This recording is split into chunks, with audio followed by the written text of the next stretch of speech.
Ang tanga lang, pag tinanggap mo pa na niloko ka na, tapos tinuloy mo pa yung relasyon nyo. It reflects on you. Let's be honest, nagre-reflect sa inyo pag niloko kayo ng babae. Di ba? Yun yung mga babae na talagang alam mo may class. Tayo ang maglilid ng relasyon at tayo ang maglilid sa kanila, which is yun ang gusto nila. Kaya nga ang babae, kayang mawala na parang bula. Uulitin ko guys, huwag niyong bigyan ng kapangyarihan ng mga kababaihan dahil they will never be accountable. Kaya huwag kayong masyadong puro ganda lang ang iniisip or ganda lang ginagamit para ma-retain ng mga lalaki. Kahit na sabihin mo hindi siya dumiskarte ng mga babae, babae mismo ang lalapit sa kanya. Eto, pag ang babae gusto na matangkad, gusto na gwapo, gusto na mayaman. Kaya guys, pag alam nyo, ang nyo ganon at may ganon behavior, umalis ka na hanggat maaga. Wala silang concept ng violence.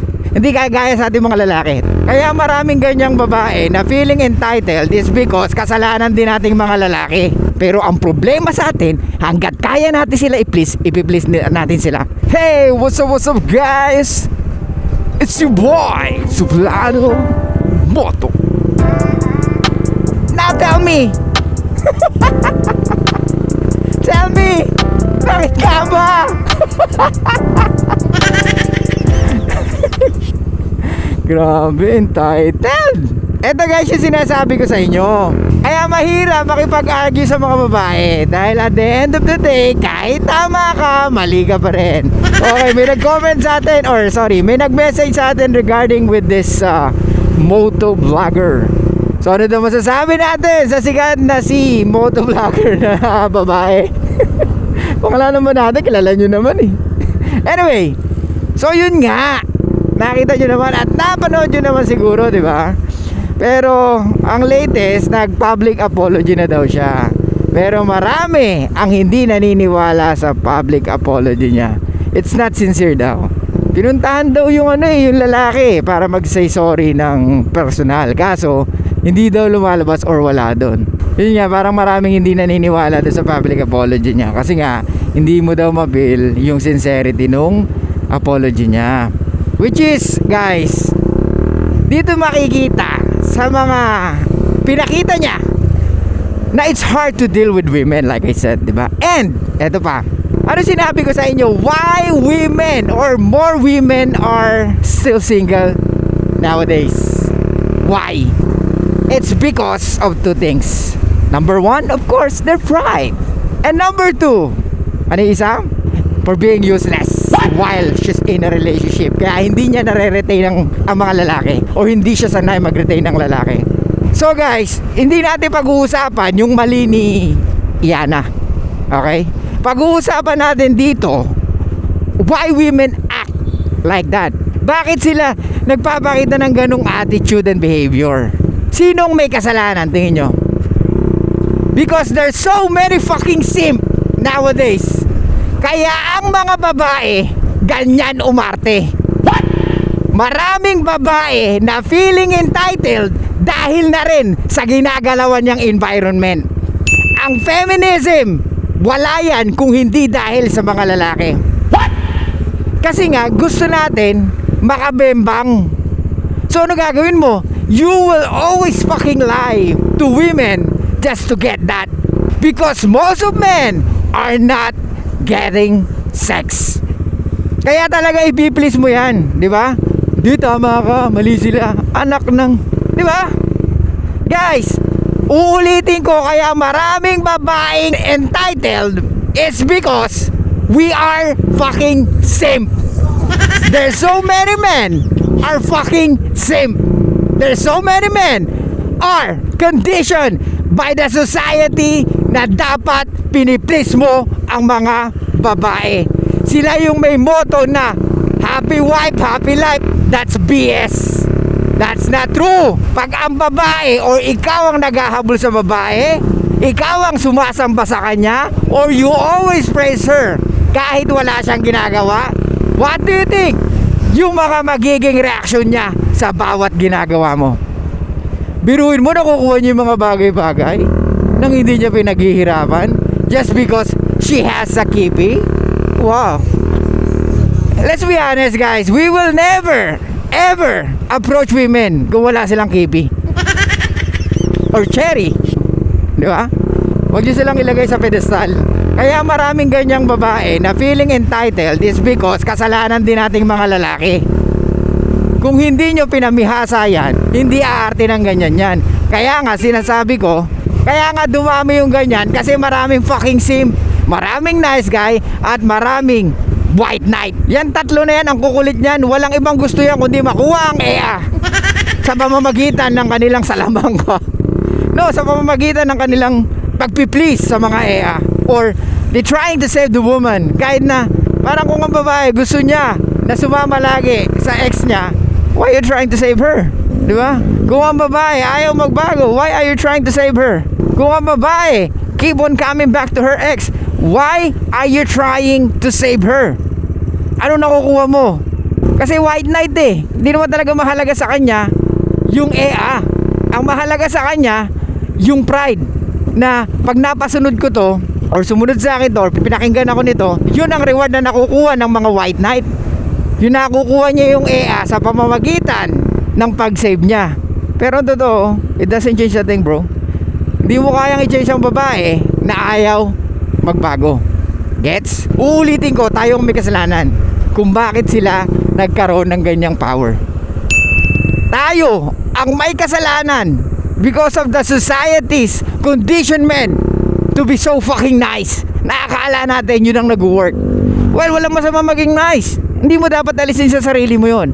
Pero when it comes to leading a woman, you need to put boundaries. You need to show her that you are a fucking man. Okay? Na nandyan siya, na kaya mo siyang protektahan, pero dapat sumunod siya. Pero ang problema sa atin, hanggat kaya natin sila i-please, i-please natin sila. Ganyan tayo ka-sim, ganyan tayo ka-nice. Di ba? Tapos isi-save mo pa, ganyan tayo ka-white knight. Hindi ko alam kung anong pumapasok sa utak nyo. Hindi ko alam kung anong mga pinapanood nyo. Hindi ko alam kung anong mga binabasa nyo at paniniwala nyo. It's time to fucking change, bro. Kasi it will backfire on you. Ikaw din na magdudusa sa mga bagay na ginagawa mo. Tayo din na magsasuffer pag lagi natin ginagawa yan. Pagiging nice, pagiging sip, pagiging white knight. Tayo ang haani kung anong mga tinatanim mo. Magkaibang attraction ng babae at lalaki. Gets? Ang gusto ng babae, superior at dominante, yung may leadership. Hindi yung pinapamper sila most of the time. It's okay to pamper them, pero dapat lalagyan mo ng boundaries, lalagyan mo ng limitation, at lalong dapat in-earn nila. Hindi yung bigay ka ng bigay. Yeah, I know, we are a man, di ba? We are the provider, we are the protector. Pero kung bibigay mo na hindi pa niya na-earn, that's too much, man. You spoiling her. Kaya maraming ganyan lalaki. Kaya kung nagtataka ka na lalaki ka, hindi ka tumatagal sa relasyon, or lahat ng babae niloloko ka, then there's something wrong with you. Maling-mali ka, bro. Tandaan mo yan. Ikaw ang may mali. Kasi nagpapatik advantage ka sa mga tao na hindi naman dapat o hindi naman karapat dapat. Binibigay mo yung mga bagay na hindi naman nila na-earn. Kaya may mga ganyang babae na feeling entitled. Okay, ganito kasi guys, let's say for example, ang isang babae, let's say, yung nag-viral na yan, she's a woman, yes, wala tayong ano doon. Alam mo naman, pag babae, maraming benepisyo. Puta, pag lalaki gumawa nun, puta, lahat ng masasakit na salita matatanggap mo. Though, hate na hate siya ng mga karamihan, pero nakita mo naman kung gaano ka-control yung mga bawat sinasabi sa comment section. Pero kung lalaki yan, Brad, ako po, kawawa. Pero pag ang babae, ano, huwag mo nang patulan, babae yan. O, di ba? Di ba, nung bumaba yung lalaki, sinabihan niya, huwag kang mamamakyo. O, siya pagalit, di ba? O, wala na nga siyang side mirror, pasabihan mo pa na, ikaw may side mirror, dapat gamitin mo. Ano yun? Di ba? Sa'yo yung daan, girl. Tsaka una-una, ba't wala kang side mirror? Di ba? Tsaka una-una, dapat hindi ka na mamakyo. What are you trying to prove? Di ba? Tapos sasabihin mo pa, kuhanin mo nga yung plate number niyan. Di ba? Kung lalaki yung basag ang mukha nun, maniwala ka sa akin yung ganong attitude, ako po. Kaya nga sabi ko sa inyo, iba yung ano, iba talaga makipagtalo sa lalaki at iba makipagtalo sa babae. Wala silang ano eh, wala silang concept ng violence. Hindi gaya sa ating mga lalaki. Tamo yung umaawat dun sa lalaki, di ba? Sir, tama na. Sensya ka na, di ba? Kasi ganun tayo eh. Kasi we know what will happen. Pag hindi tayo kumalma, pag hindi tayo kumilos ng maayos, alam mo yung mangyayari. Because we know it will get ugly. Because we know na pwedeng magkasakitan, kagaya nung nangyari dun sa ng habol ng Montero. Hindi pwedeng ganun, Brad eh. Kasi nga tayong mga lalaki, may concept tayo sa violence. Pero ang babae, wala. They can say a lot of things and stupid shit sa atin. Parang ano sila, meron silang card na pag nilabas nila yun, hindi tayo papalag. Or instead na papalag tayo, tatahimik tayo. Kasi pag pinatulan mo sila, mali ka. Kaya nga domestic violence, nag-i-start daw yan, hindi sa lalaki, kundi sa babae. What? Dahil sa dami ng pagtitiis ng lalaki na puno hanggang sa nagawa niya yun. Or pwedeng lagi siyang pinoprovoke pero hindi niya ginagawa. Pero dumating yung point na talagang hindi niya nakaya. Kaya guys, pag alam nyo ang EA nyo ganon at may ganon behavior, umalis ka na hanggat maaga. Believe me bro, save your fucking self. Hindi mo maidadahilan na ano ka lang ng damdamin mo, nadala ka lang, hindi pwedeng ganon. Hindi mo pwedeng idahilin yon sa mga lalaki. Laging sasabihin lang nila sa atin, lalaki ka, di ba? O dapat alam mo na yan. Lalo na pag sinabi, matanda ka na, di ba? Alam mo na yan. Anong kawala mo? Parang sinasabi lang, hindi ba ako pwede magkamali? Hindi, lalaki ka eh, hindi ko pwede magkamali. Pag sa babae, okay lang. Pero pag lalaki, hindi. Eto, pag ang babae, gusto na matangkad, gusto na gwapo, gusto na mayaman, acceptable. Di ba? Okay lang. Pero pag tayo, gusto pa natin ng another EA, gusto pa natin ng dumiskarte ng iba, ay, that's so toxic. Ew. Di ba? Sino ka? Para magkaroon pa ng isang EA. Ang pugi mo naman. Wow. Hindi ba pwedeng may preference lang? Hindi ba pwedeng gayahin namin kayo mga babae na maraming options? Hindi ba pwede yun? Kasi kung kayo may preference na humanap ng pogi, gwapo, matangkad, mayaman, ba't kami hindi? Di ba? Kaya nga guys, it doesn't make any sense eh. Na parang pag lalaki ka, wala kang ganong options. Wala ka na ganong options pag hindi ka successful in life. Tapos, hindi ka pa rin pwedeng mamili kahit successful ka na. Kaya nga ladies, pag ang lalaki very successful, don't expect him na hindi niya ipapractice yung pagiging successful niya sa buhay. Expect him na pwedeng maraming babae, kahit na sabihin mo hindi siya dumiskarte ng mga babae mismo ang lalapit sa kanya. Dahil tandaan mo, kung anong meron siya, yun ang karamihang pangarap ng mga babae. Kung paano kanya na-attract, especially sa looks niya, sa tangkad niya, sa pera niya, kung paano kanya na-attract, ganun din ma-attract ang mga karamihang babae sa kanya. Gets nyo? Kaya wag kayong masyadong mag-complacent. Kaya wag kayong masyadong puro ganda lang ang iniisip or ganda lang ginagamit para ma-retain ng mga lalaki. Dahil hindi mag-work yan for very long time. You know why? Because tumatanda kayo. Ang lalaki, nag-iiba ang gusto habang tumatagal. Habang tumatanda ang lalaki, mas pinipili ng karamihang lalaki yung peace of mind. Hindi namin kailangan ng ganda mo kung napakaingay mo naman, kung puro ka naman bunganga. Di ba? Hindi namin kailangan ng kaartehan mo kung di ka naman sanay mag-alaga. I mean to say, di ka sanay magluto, di ka sanay magsaing, hindi ka sanay maglaba, wala kang alam sa bahay, tapos aarte ka pa. Ano yan? Pero like I said guys, kasalanan natin yun. Kasi hindi natin sila nilid ng maayos, especially sa environment na ginagalawan niya. Kung masyado siyang, kasi alam mo guys, pag masyado talaga maganda, meron tayong tinatawag na pretty privilege. Pag maganda ka talaga, marami kang pwede makuha bilang babae. Tamo nga, yun nga, average lang oh. Grabe. Kuha mo nga yung plate number niyan. Wow. Pucha, feeling entitled ka na, mayabang ka ba? Well, di naman natin maalis yun. Like I said, kasalanan din natin yun kasi binigyan natin sila ng power pero hindi nga sila accountable. Uulitin ko guys, huwag niyong bigyan ang kapangyarihan ng mga kababaihan dahil they will never be accountable. Kasi nga meron silang plausible deniability, di ba? Lagi ko sinasabi sa inyo yan. Kaya nga ang babae, kayang mawala na parang bula, na magugulat ka, bigla siya nagbago. Magtataka ka pa ba? Eh babae yan. Oh, dictate by their emotions yan eh. Oh, eh tandaan mo ang emotions ano, nagbabago. Bukas gusto ka, mamaya hindi, di ba? Or 3 araw gusto ka, tapos 5 araw hindi. Oh, gusto mo ba yung ganon? Gusto mo bang mag-lead sa buhay mo yung ganon babae? Sige nga, tell me. Kaya nga guys, stop giving free attention, free relationship, or anything na alam nyo na magkakaroon ng power yung babae sa buhay nyo or leverage sa inyo. Dahil unang-una, ikaw ang lalaki, tayo ang lalaki, tayo ang maglilid ng relasyon at tayo ang maglilid sa kanila, which is yun ang gusto nila. Ngayon tignan mo, pucha, 17 million views. Hindi naman niya inalis yung videos niya kasi nga at the end of the day, it's still publicity. Mas sumikat siya ngayon. Sa YouTube pa lang, ang dami na kaagad eh, pucha. Pag danipe mo yung pangalan niya, puro siya eh. Lahat sinausawan eh. Kasi pag nakakita, uy, pucha, content to, content. Di ba, yari. Di ba? Pero guys, syempre, ito, ginagawa rin nga natin content. Pero, We are not talking about her, ano talaga, yung mismong nangyari. Anong pinag-uusapan natin dito is kung sino may kasalanan, kung bakit naging ganun ang mga babae or bakit naging ganun ang mga babae. Well, nandun na rin siyempre yung nararamdaman niya, dala ng damdamin niya. Pero lagi yung tatandaan, hindi magiging ganun ang isang babae or hindi magiging ganun ang isang reaction ng isang babae kung na-lead siya ng maayos at kung alam niya yung proper na pag-uugali. Walang pinagkaiba sa mga ex na nag-post ng mga messages, di ba? Kagaya yung ex ni Anthony, di ba? Yung kay Maris Raquel, di ba? Ang hirap, di ba, Brad? Biruin mo ex mo na tapos siya pa yung sumira sa inyo. Within 5 years, di ba? I mean, 5 years of relationship kayo. Yes, sabihin na natin nag-cheat si Anthony.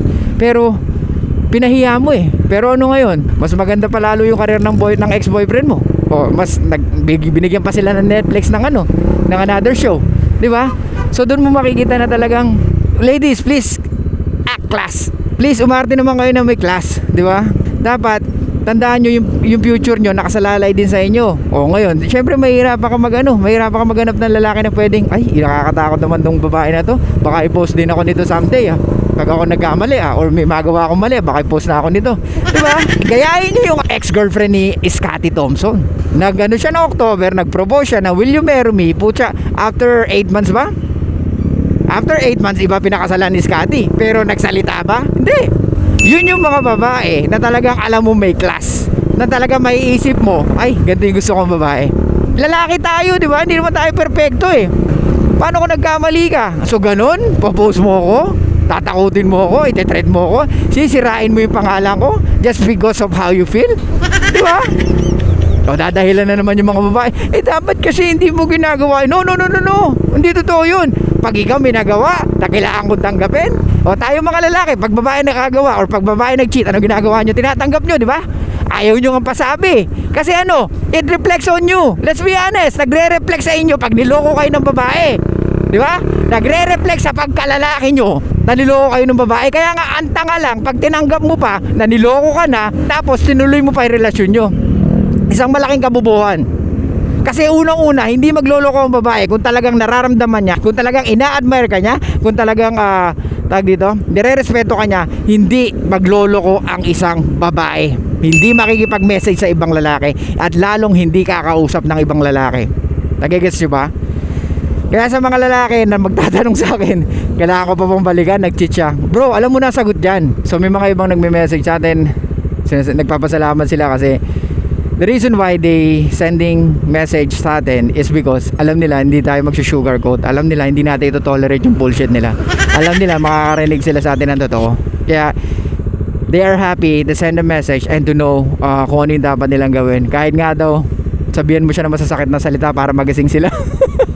Well, talagang gagawin ko yung Brad para sa inyo. Kasi lalo na pag alam ko at nakikita ko sa behavior nyo, the way you talk to me, the way you send a message, makikita mo kasi doon kung gaano ka kung gaano ka nice, di ba? Kung gaano ka confident sa sarili mo. Kaya talagang yung sagot ko nakabase doon sa mga pinakikita nyo. Talagang alam ko naman lahat naman tayo nice kasi that's who we are. Society's condition us to be nice eh.